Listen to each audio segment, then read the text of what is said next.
Pravobili je sa našim najnovijim proizvodom.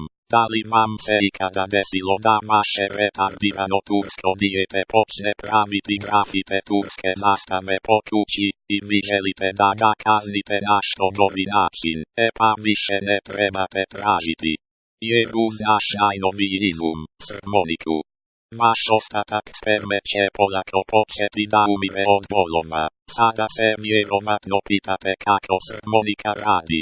Srmonika možda izgleda kao obična harmonika, ali ona može da proizvodi samo jednu muziku koja je dovoljna da izvuče dušu iz vašeg retardiranog turskog sina. Testirali smo je na čak 200 turske djece i dobili smo zapanjujuće rezultate. 150 od 200 je umrlo, 30 je palo u nesvijest, 15 je ostalo nepokretno, a 5 je odumilo. Sada imate priliku da čujete srmoniku na dijelu.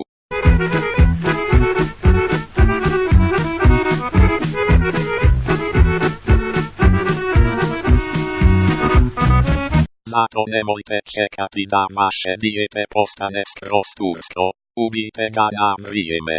Zato kupite srmoniku prije nego što je kupe prave srmende. Cijena proizvoda je samo 69.420 konvertibilnih pfenninga. Ali ni to nije sve.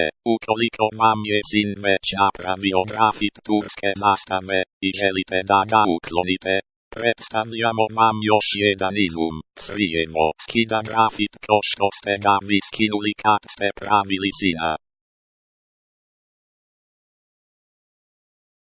Ali ni to nije sve. Ukoliko nazovete u roku od 3 vijeka dobit ćete gratis toster koji štiti okolinu, štiti od štetočina, insekata, zmija, pa čak i pacova.